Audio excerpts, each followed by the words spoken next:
So, the four emotions that you want to evoke in any single first interaction that you ever have for the rest of your life, you can write this down, get it tattooed on your body. It is not changing anytime soon. This is wired into human beings, are these, right? And the sequencing is important here. I'm going to touch on why. But first, you want them to feel a feeling of positivity, lightheartedness, fun.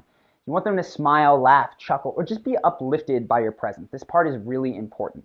Because if you think about it, you've probably never had a positive impression of someone and then walked away feeling glum, right? You've got to be somehow uplifted, and that's what you're aiming for with them. So that's the first thing. The second part that you're aiming for is a feeling of trust. This person needs to trust your motives. They need to know that you're not deceiving them. They need to feel like, at the very least, that even based on a short amount of time, that you're not lying to them. And this is one that is going to come through in body language more than anything. The third one, respect. This is where a lot of people try to start and they overdo it, right? When they drop their resume and who they know and all these sorts of things. But it comes third for a reason, because if it comes before trust in particular, you're going to go, okay, this person is trying to manipulate me, right? They're trying to show me all that they know, what's really cool about them, blah, blah, blah. This is why respect tends to need to come after trust. And I can say respect doesn't need to be with respect to anything in particular. Respect doesn't need to be with respect.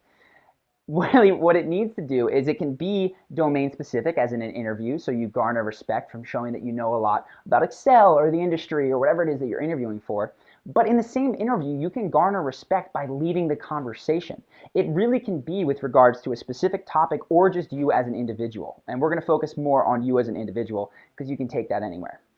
And then the fourth piece, this is one that I see the most backwards. This is the most common one that people put first when they should put it fourth, is showing interest, like serious, genuine interest in the other person.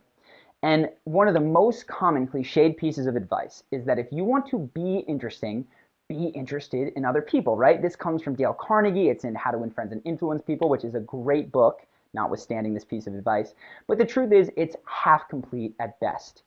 And you know this intuitively. I mean, I'm sure you've gone out to a bar or you've interacted with somebody who was high up in your company, or maybe you went to a networking event and you tried to interact with the speaker and you were genuinely interested, right? You had good questions, you'd been active listening, you were like really focused on them with eye contact. You conveyed to them that you were interested in them, but they didn't seem to care, right? You didn't make a fantastic impression. And the truth is, this is very, very common. The reason is because you don't distinguish yourself at all when you're interested in a VIP. Because guess what? So is every other person that they encounter in that context. And this goes for the CEO at your company. That's a VIP. Goes for the beautiful woman in a bar. There's a lot of guys coming up to her asking questions, genuinely interested in what she does, but she doesn't want to answer it for the millionth time. Same thing with the speaker at the networking event.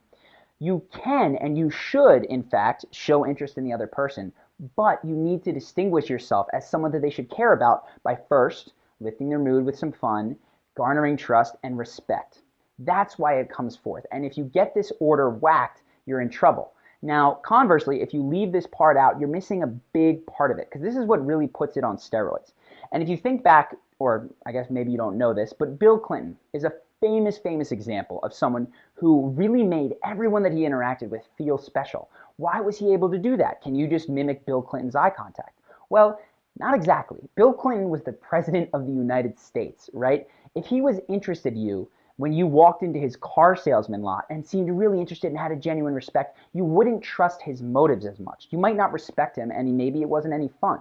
But when he's the president, holy cow, does he have trust, respect? He cracks half a joke or smiles at you. You think he's the most fun person in the world. So it works for him to be genuinely interested and make fantastic eye contact, ask questions, remember names of the people that he interacts with. But that's because by default, he already has the first three. So you got to ask yourself in any context, which ones are going to be taken of for you and taken care of for you? Which ones will you have to go out of your way to do? So if you are the boss of your company or something, you might already have a certain degree of respect. And if it's with someone that is in your friend group, they might trust you implicitly. So you can hit on these less and less and can jump straight to making them feel good. But do not, you can't just leave these out of a cold first impression, because it will never go your way. So now what I want to do is take these four elements, and these really are critical. Like I said, you can tattoo them on your body. They're not changing. And I want to go through a number of video breakdowns, do some workshops, and of course just some more information from me to you in front of the camera of how to do these. So let's jump right now into some video breakdowns starting with the first one, fun.